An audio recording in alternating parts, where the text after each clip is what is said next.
Olá, gente. Vamos lá para mais um episódio do CHTV, iniciando hoje a nossa segunda temporada essa, em que nós vamos falar um pouquinho sobre a transição da Idade Média para a Idade Moderna, fazendo um contexto geral, fazendo um resumão, né, relembrando o que foi a Idade Média, para a gente poder chegar, obviamente, nas principais características que vão fundamentar o conteúdo até do nosso episódio anterior, que foi sobre os direitos humanos, né? Vamos fazer uma rápida contextualização sobre o que foi a Idade Média, para a gente poder prosseguir para os demais conteúdos, certo? Hoje a gente ainda fala sobre o Renascimento, a gente ainda fala sobre as reformas protestantes e a gente vai seguindo, tá? Se a gente for contextualizar isso, principalmente se a gente for considerar que tudo isso só vai ser possível por conta da formação dos estados nacionais, é preciso realmente que a gente passe um pouquinho para a Idade Média, para que nós possamos entender como é que todos esses acontecimentos aí vão rolando, né? A gente tem as cruzadas, o renascimento, o surgimento da burguesia, o enfraquecimento dos senhores feudais e tal, mas é preciso que a gente faça uma olhada geral aí no que foi a Idade Média, um resumão rápido, né? Então, vamos lá. Basicamente, se a gente for falar de Idade Média, a gente pode denominar esse período como sendo compreendido entre o fim do Império Romano do Ocidente e o fim do chamado Império Romano do Oriente, certo? Mas esse Império Romano do Oriente, nesse momento, já não é mais chamado dessa forma. No final aí da Idade Média, a gente já tem uma outra nomenclatura para essa civilização, digamos assim, que seria o Império Bizantino, certo? Com sua capital em Constantinopla. Naquele período, nesse momento, na verdade, a gente pode dizer que o feudalismo está ocorrendo e as origens desse feudalismo, eles estão justamente compreendidos nesse processo de decadência do Império Romano do Ocidente, do antigo Império Romano do Ocidente, né? E vai predominar na Europa durante basicamente toda a chamada Idade Média, certo? Basicamente com a decadência e destruição do Império Romano do Ocidente, em decorrência de inúmeras invasões dos povos bárbaros, os chamados povos germânicos, né? O termo bárbaro vai ser muito utilizado pelo etnocentrismo, tanto romano quanto grego anteriormente, né? Vai ser uma característica que os romanos vão herdar aí, esse etnocentrismo mais exagerado, né? A gente pode dizer dessa forma. Muitos nobres vão acabar se afastando por conta dessas invasões das grandes cidades e vão levar junto com eles, né, muitos camponeses, e mesmo que eles não levem, muitos camponeses vão juntamente com eles, né, principalmente pelo medo de serem saqueados ou escravizados durante esse processo de invasão, né. É, e aí a gente não pode deixar de considerar que os próprios representantes da igreja, né, durante a decadência do Império Romano do Ocidente, ele já havia se cristianizado, né, muitos representantes da igreja católica vão estar presentes nesse processo de migração, de saída das grandes cidades também, né. E com vários desses povos germânicos dominando rapidamente a Europa, foi basicamente impossível aqueles nobres se unirem entre si, né? E com isso vai surgir uma nova organização econômica, tanto econômica quanto política, quanto religiosa, que basicamente vai ser fundamentada nas relações servo-contratuais, né? O que a gente chama muito de relações servis ou de obrigações servis, e que, por outro lado, também vai ser chamado pelos senhores como os direitos senhoriais, né? Se a gente fala de direitos senhoriais, se a gente fala de obrigações servis, a gente basicamente está falando da mesma coisa. Nesse momento, a formação dessa nova sociedade, né, vai se fundamentar em cima dos senhores feudais, que vão ser, na verdade, grandes latifundiários, né, não muito diferente do que os patrícios seriam em sua definição mais simples no antigo Império Romano, né? E a mão de obra vai ser basicamente composta por camponeses. A gente falou um pouquinho disso sobre isso no episódio de desenvolvimento do trabalho também, né? E além disso, a gente precisa considerar, né, que esses camponeses, eles vão ter basicamente a função de cuidar da terra, né, de cuidar da agropecuária dos feudos. E em troca disso, vão receber o direito a uma terra para morar. Nesse momento, essa terra para morar vai ser chamada de gleba, certo? A gente não pode esquecer também de alguns terminhos desses. Além da proteção dos senhores, obviamente, né, contra os ataques desses povos chamados bárbaros ainda nesse momento. O modelo feudal vai ser composto basicamente de três classes sociais, né? A gente tem lá o primeiro, segundo, terceiro estado. O primeiro estado é o clero, né? O clero que vai ser caracterizado como aquele que ora, né? A nobreza, que é aquela que guerreia, e o servo, que é o que trabalha, né? A gente tem até uma outra forma de nomear essas categorias socioeconômicas, digamos assim, a partir do momento em que a gente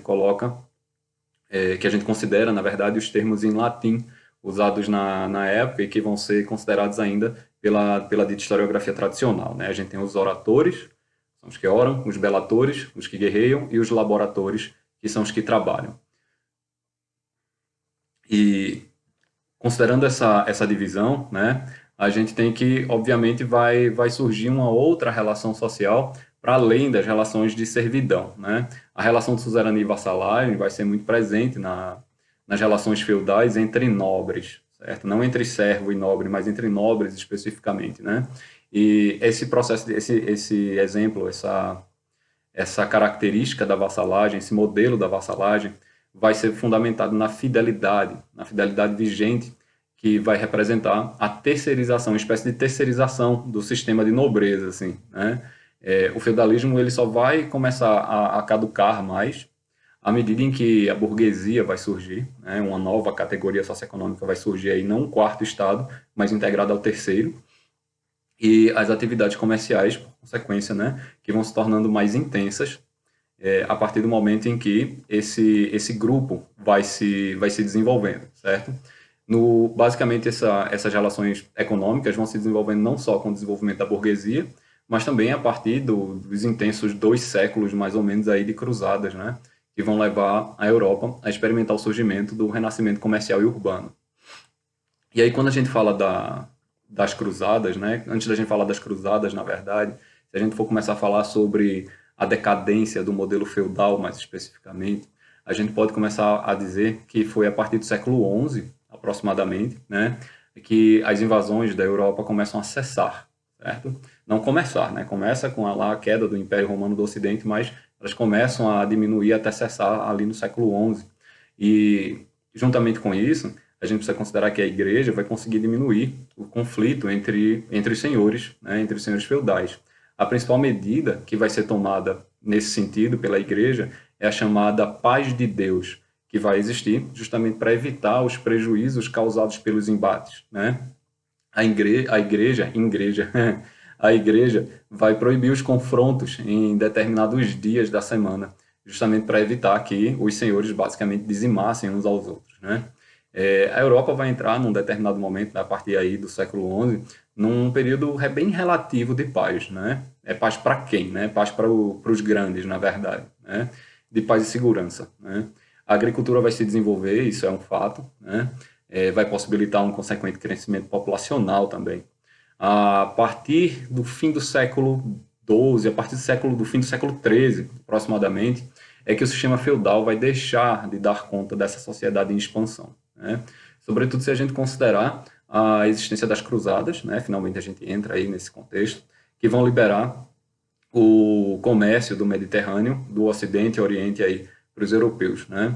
A pressão pelo próprio aumento do comércio e pela urbanização vai levar aos poucos à substituição do feudalismo por um novo sistema econômico, né? A gente tem o capitalismo surgindo aí na Baixa Idade Média, nessa transição da Baixa Idade Média para a Idade Moderna, né? Que é a formação da primeira fase capitalista, que é o capitalismo comercial, fundamentado no mercantilismo, que, por outro lado, depende muito do desenvolvimento das monarquias absolutistas e, consequentemente, da centralização do poder, né? E a partir desse momento e dessas características que a gente tem, de fato, não a fundamentação, né? Mas a gente pode considerar a fundamentação, de fato, da consolidação da Idade Moderna, certo? E quando a gente fala sobre as cruzadas, se a gente for contextualizar de uma forma mais ampla, a gente tem que as cruzadas foram, na verdade, uma série de expedições militares comandadas pela igreja, né, e pelos nobres europeus também, ali entre os séculos XI e XIII, né, rumo, obviamente, à região de Jerusalém, considerada a Terra Sagrada, né. Formalmente falando, eles vão ter o objetivo religioso de retomar a cidade, que é considerada sagrada pelos cristãos, além de judeus e islâmicos, enfim, mas considerando que a população europeia é essencialmente católica, cristã nesse momento, né? E querem retomar a cidade, né? Considerando que essa cidade ela havia sido dominada pelos turcos, pelos muçulmanos ali em 1071 aproximadamente. Mas as principais motivações elas vão ser políticas e econômicas e não religiosas. E foi principalmente nesse último campo, né, nesse campo econômico, que as cruzadas acabam obtendo o maior sucesso, possibilitando, assim, o renascimento do comércio através do mar Mediterrâneo, além de contribuir, obviamente, decisivamente para a crise do feudalismo na Europa, né? Ainda no século XI, né, ainda falando do século XI, a Igreja Católica, a gente sabe que a Igreja Católica passa por uma série de crises internas, né? Ela vai sofrer um forte golpe em 1054 com o cisma do Oriente, né, com a divisão da autonomia da Igreja Católica Apostólica Romana, situada no Ocidente, e a Igreja Ortodoxa, situada no Oriente, né, com sua sede em Constantinopla.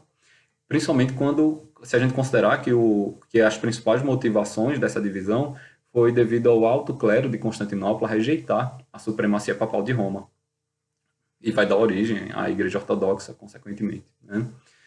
Além disso, vai haver uma grande disputa sendo travada aí entre o poder do Sacro Império Romano Germânico, né, com o poder do Sacro Império Romano Germânico, né, onde hoje, territorialmente falando, né, aproximadamente nós encontramos o território da Alemanha. Essa disputa entre instituições vai acabar sendo conhecida como a chamada querela das investiduras, certo? Que vai acabar por restringir a atuação política do Papa, né? O Sacro Império Romano Germânico desejava ter poder de indicar, de nomear cargos eclesiásticos, né? E para completar essas questões, as próprias peregrinações a Jerusalém haviam sido impedidas pelos muçulmanos e até mesmo corriam boatos na época de que o Santo Sepulcro tinha sido destruído. Foi só com o Papa Urbano II, em seu discurso durante o Concílio de Clermont, né, na França, esse Concílio de Clermont vai se dar em 1096, que todos os cristãos europeus vão ser conclamados a conquistar a Terra Santa, né? Vai ser a oportunidade, obviamente, da Igreja reafirmar o seu poder, certo? Para a nobreza, né, entrando nessa consideração das motivações políticas e econômicas, né? Para a nobreza, a participação, cuja participação vai ser fundamental, na verdade, para o sucesso dessa empreitada toda, a ideia vinha muito bem a calhar, na verdade, né? O feudalismo, o modelo feudal, né, ele começava a não dar conta do aumento da população, principalmente por conta da produção agrícola, certo? E os senhores feudais precisavam de novas terras, cada vez mais novas terras, né? E o restabelecimento do comércio com o Oriente seria uma saída para a estagnação econômica que o continente europeu vivia naquele momento. Os fiéis, né, considerando a população cristã europeia em sua grande maioria, vão atender ao chamado do Papa, obviamente, né?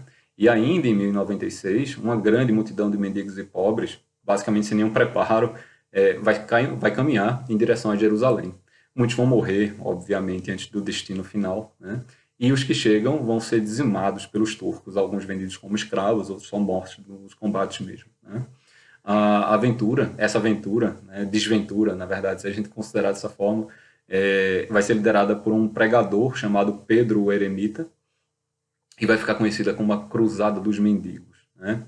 Porém, essa não era, na verdade, uma cruzada oficial. A primeira foi organizada naquele mesmo ano, de 1096, e no total elas seriam aproximadamente aí de 8 cruzadas e se estenderiam até meados do século XIII, né? As 4 primeiras, considerando que as 4 primeiras foram as mais importantes. Mas as cruzadas, de uma forma geral, elas não vão conseguir reconquistar a Terra Santa. Elas vão trazer, por outro lado, né, muitas mudanças para a Europa, mesmo não conseguindo conquistar definitivamente a cidade de Jerusalém, né? Elas vão ser responsáveis pela dinamização do comércio, permitindo um maior intercâmbio com o Oriente, de onde vão vir novos produtos agrícolas, né, como, por exemplo, a própria cana-de-açúcar e o arroz, novas técnicas de cultivo e de produção de tecidos. Não é à toa que a produção têxtil vai ser considerada muito importante, assim como sendo uma das produções mais importantes na Europa, pelo menos até a primeira Revolução Industrial. E os maiores beneficiados, obviamente, com essa dinamização do comércio vão ser os mercadores do Mediterrâneo, né? E aí a gente considera, por mais que a gente fale muito de Itália aí nesse momento, mas a Itália não existe ainda, a Itália vai ser uma das unificações tardias, junto com a Alemanha só lá no século XIX, mas a gente pode considerar que são os mercadores aí italianos, né? Principalmente das cidades de Gênova e de Veneza, por isso que a gente fala muito de genoveses venezianos, inclusive como panorama, como contexto aí das grandes navegações no início da Idade Moderna, né? Além disso, a gente pode considerar um enfraquecimento do feudalismo, a gente vem falando de enfraquecimento do feudalismo desde o início, por conta de uma série das cruzadas terem representado uma série de fracassos militares, né? O endividamento e a morte de muitos nobres vai permitir o avanço do poder real e o enfraquecimento, obviamente, dos laços de servidão, né? Se não vão haver mais nobres, então os servos sobreviventes, na verdade, eles vão se espalhar pelo continente buscando proteção, né? E muitas vezes se direcionam aos reis. Além disso, nós temos a intensificação, né? A gente não pode deixar de considerar a intensificação de um intercâmbio cultural com o Oriente, né? Principalmente com o Islã e com o Bizâncio, além de trazer várias novas, entre aspas, né? Várias novas ideias para a Europa, né? Que vão auxiliar no refinamento da sociedade europeia. Novas, entre aspas, por quê? Que vão ser novas para uma parte da sociedade europeia, mas já vinham sendo desenvolvidas e estavam em prática há muito tempo nessas outras regiões, né? Vai haver também uma fundamentação de várias ordens militares, né? Algumas delas, como dos cavaleiros teutônicos, que existem ainda hoje, né? E vão ter uma grande atuação no leste europeu, seja na evangelização, seja na expansão dos interesses comerciais das ligas de comércio, principalmente da Liga Hanseática, que está se desenvolvendo aí nesse momento, né? A própria agressão dos cristãos vai acirrar a rivalidade com os muçulmanos, que, por sua vez, vão começar a diminuir a sua tolerância em relação aos povos cristãos europeus, né? E mesmo com as cruzadas se desenvolvendo de uma forma bastante inesperada para o que se planejava no início, né? Mas, mesmo assim, ela tem o seu papel fundamental ali na reabertura do comércio e no desenvolvimento do comércio europeu nesse momento de decadência do modelo feudal, né? E por conta das cruzadas que nós temos um segundo fator aí no renascimento comercial e urbano, né? A reabertura do Mediterrâneo, que vai ser proporcionado pelas cruzadas ao comércio, que vai ser consolidado pela quarta cruzada, mais especificamente, vai começar a transformar toda a economia feudal. E a partir daí, a gente pode considerar que vão se estabelecer rotas comerciais ligando várias regiões produtoras, como Flandres, onde atualmente nós temos a Bélgica e a Holanda, que vai ser famosa por sua lã, principalmente pela sua lã, né? E as cidades portuárias italianas, que a gente falou antes, né? Que vão basicamente controlar o contato com o Oriente, que são Gênova e Veneza. Nos cruzamentos dessas novas rotas, vão ser organizados vários centros de comércio temporários.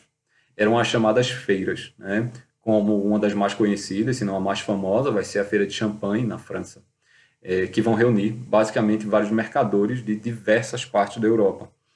Para se protegerem de assaltos, é interessante isso, porque isso vai indicar a formação dos centros urbanos, como a gente conhece hoje, né? Para se protegerem de assaltos, os próprios mercadores vão passar a se estabelecer ao redor de palácios e mosteiros no primeiro momento, né? Formando os primeiros burgos. Esses burgos, de onde provavelmente vem o termo burguês, vão se desenvolvendo a partir do momento que o comércio vai se desenvolvendo também, e com o tempo esses núcleos vão crescer ainda mais e vão erguer muralhas ao seu redor, né? Vão se constituir aí as primeiras cidades. No entanto, para viverem em áreas ainda pertencentes aos feudos, os próprios burgueses vão ser obrigados a pagar impostos aos senhores, né? A luta pela independência urbana, que vai ficar conhecida como movimento comunal, e a própria emancipação vai ser garantida pelas chamadas cartas de franquia, que vai ser um documento que assegura às cidades os direitos de cobrar impostos, por exemplo, ou até mesmo de organizar as suas próprias milícias. Quando esses indivíduos, né, quando os burgos se encontram finalmente livres da tutela feudal, essas novas cidades vão começar a se organizar em ligas, ou hansas, como são chamadas, né, por isso a Liga Hanseática, né, que vão ter o papel fundamental de agilizar o comércio e de congregar interesses dos diversos tipos de mercadores que vão existir, né. As mais importantes, na verdade, a gente pode considerar que, além das formadas, né, em algumas regiões do interior do centro, da parte mais central da Europa, nós temos a Liga Teutônica, né? A Liga Teutônica acaba sendo mais conhecida por outro nome, como a gente já falou antes, que é a Liga Hanseática, que vai chegar a reunir mercadores de vários polos urbanos por todo o continente europeu, né? Dentro das cidades, os burgueses também vão se organizar em corporações, né? A gente conhece muito o termo corporações de ofício. E para que vão servir essas corporações, né? Basicamente para garantir o monopólio do comércio local. As mais conhecidas dentro dessas corporações foram as corporações de mercadores, também chamadas de guildas, que vão limitar o comércio estrangeiro e controlar os preços, e as corporações de ofício, né, que vão ser onde se agrupam os diversos tipos de artesãos e vai ter o objetivo, basicamente, de impedir a concorrência de quem produzisse o mesmo artigo. E aí, com todo esse processo de expansão comercial, né, e de organização também, entre as várias camadas burguesas, as várias camadas urbanas, né, a gente pode considerar dessa forma para ser mais amplo, nós temos um grande processo de aprofundamento da crise do modelo feudal, né? É interessante que quando a gente analisa o fato da necessidade de comprar os produtos vendidos nas cidades, né, e, consequentemente, também saciar a fome e a sede por luxo, os próprios senhores feudais vão precisar aumentar cada vez mais a produção. E aí, explorados à exaustão, o próprio solo, né, explorado à exaustão, tanto o próprio solo quanto os próprios produtores, né, os próprios trabalhadores, mas o solo de uma forma mais específica, vai começar a mostrar seus primeiros sinais de esgotamento. E aí a gente soma isso às fortes chuvas que vão acontecer ali mais ou menos no início do século XIV, né? A transição da Idade Média para a Idade Moderna é um momento de grande crise. E a partir dessas chuvas inesperadas, digamos assim, esse excesso de chuvas inesperadas, vai haver uma diminuição grave da oferta de alimentos, que vai acabar ocasionando um grande evento nessa época, mas não de forma positiva, mas um grande evento chamado a Grande Fome, né? Essa situação só vai piorar mais ou menos ali entre 1348 e 1350, com a peste negra. E piorando ali entre 1348 e 1350, a gente precisa lembrar, né? A gente sabe muito bem que a peste negra vai dizimar uma boa parte da população europeia, né? E a peste bubônica vai matar cerca de um terço. A gente sabe muito bem desse dado, porque ele é muito repetido em muitos livros didáticos, né? E a dizimação dos próprios camponeses é que vai acabar ocasionando uma grande crise de mão de obra, né? Não é muito diferente do que a gente encontra hoje no país. Os CPFs podem morrer à vontade, né? Pelo menos essa é a consideração dos CNPJs. E se a gente comparar com a Idade Média, era a posição dos senhores feudais, né? Contanto que se produzisse. E essa crise de mão de obra, obviamente, em algumas regiões, vai fazer com que os servos sejam ainda mais explorados, né? Para manter o ritmo de produção. E essa situação vai ficar conhecida como segunda escravidão. Obviamente em comparação com aquela escravidão das sociedades antigas, né, das sociedades clássicas antigas. E em outras regiões, enquanto que em algumas regiões isso acontecia, em outras regiões vai passar a exigir o recebimento de salários e a diminuição dos impostos, obviamente, já que está se trabalhando cada vez mais, né? E essas tensões sociais vão acabar levando a uma série de revoltas por parte do terceiro estado, cujo evento vai ficar conhecido como as revoltas camponesas em várias partes do continente. Na própria França, elas vão ter um termo mais específico, né? Vão ficar conhecidas como jacqueries. E esse processo de crise do feudalismo vai fazer com que os próprios senhores feudais vão perdendo lentamente o seu poder político. Ao mesmo tempo que isso acontece, vai se fortalecendo a burguesia, obviamente, e o poder real, por outro lado, já que na formação dos Estados Nacionais, em muitos casos, vai haver uma aliança desses dois grupos, né? E essa transição da Idade Média para a Idade Moderna, né, do feudalismo para a formação das monarquias nacionais, só vai se concluir, de fato, a partir do momento que a gente considera o início mesmo da Idade Moderna, né, e o nascimento do modelo capitalista no modelo, obviamente, no modelo considerado como sendo a formação das monarquias nacionais, né, e dos estados absolutistas, consequentemente, né. O fortalecimento desses monarcas vai depender muito da neutralização de duas grandes forças nesse momento, né, do universalismo, representado pela Igreja Católica, e do localismo, representado pelos senhores feudais. Na Idade Média, a gente tem que o poder dos reis vai ser descentralizado e nominal e limitado apenas pelos seus próprios domínios, né? Os reinos vão ser totalmente fragmentados, ficando, na verdade, todos os poderes nas mãos de cada senhor feudal, né? Cada senhor feudal era basicamente senhor absoluto de suas terras. no final da Idade Média e com o crescimento, né, comercial e urbano, é que as mudanças nas relações de trabalho, o surgimento da burguesia, vão levar ao enfraquecimento do poder local dos senhores e das próprias cidades autônomas também, e do poder universal da igreja, centrado no Papa, obviamente, né? E aí esses poderes eles vão acabar se centrando em um outro indivíduo, né? Vão se centrar nos monarcas. A partir disso, a gente considera que se inicia a formação, mais especificamente, dos Estados Nacionais, né? Mas a formação desses Estados Nacionais só começa a ocorrer a partir do momento em que a gente considera uma aliança rei-burguesia. Como é que se dá esse contexto, né? Vai interessar muito a burguesia acabar com os obstáculos feudais ao comércio, né? Como os pedágios, os diversos sistemas de pesos e medidas que existiam, e as próprias moedas, os impostos e leis que eram muito variados dependendo de feudo para feudo.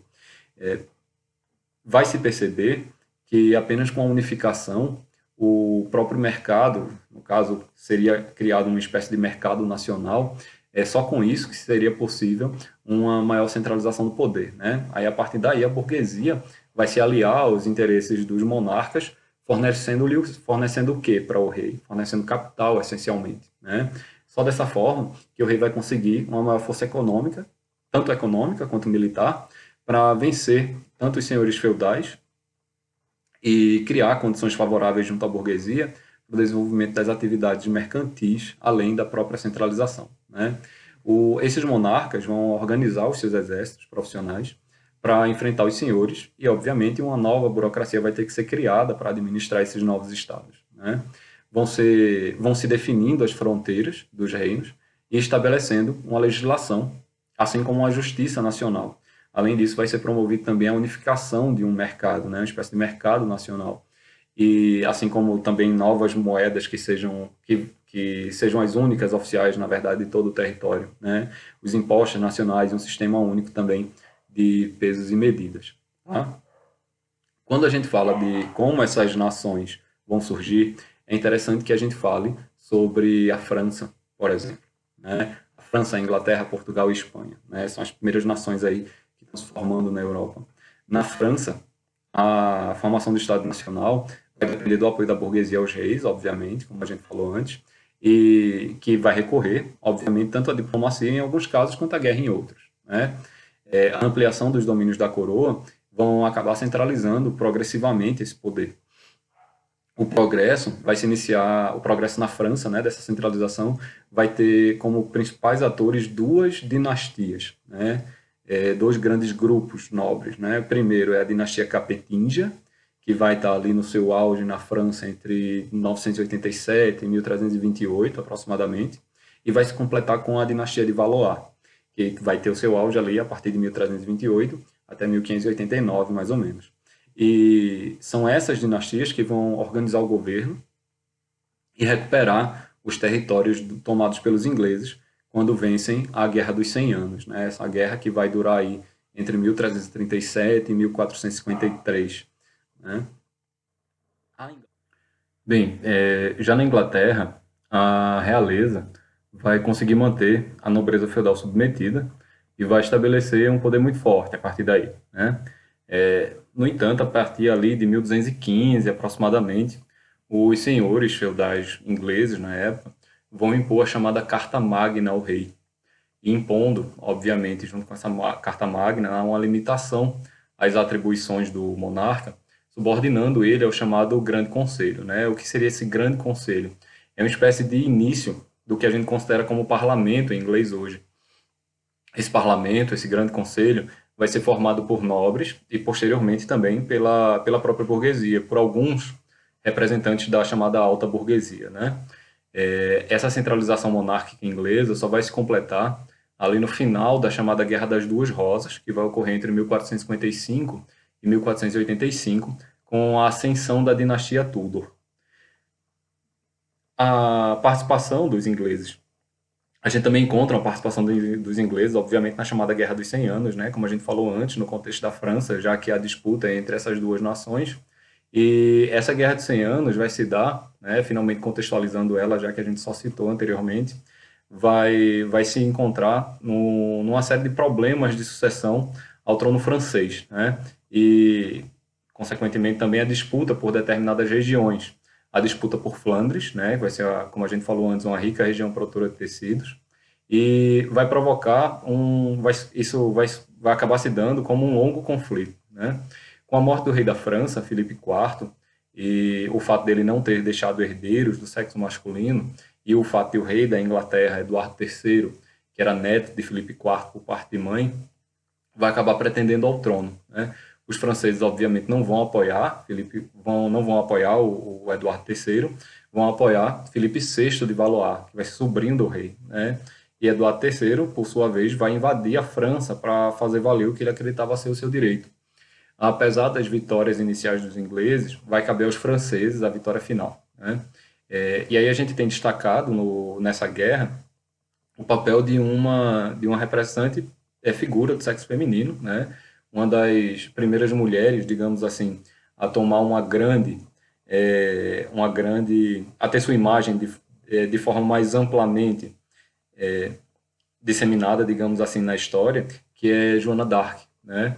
E não só Joana d'Arc vai ter uma participação muito importante no conflito contra os ingleses, né? Levando muitas vitórias aí nas suas costas, como também vai ocorrer uma espécie de acirramento do nacionalismo francês. Infelizmente, Joana d'Arc vai ser acusada de bruxaria e, consequentemente, condenada à morte, né, pelo Tribunal da Inquisição, ali em 1431.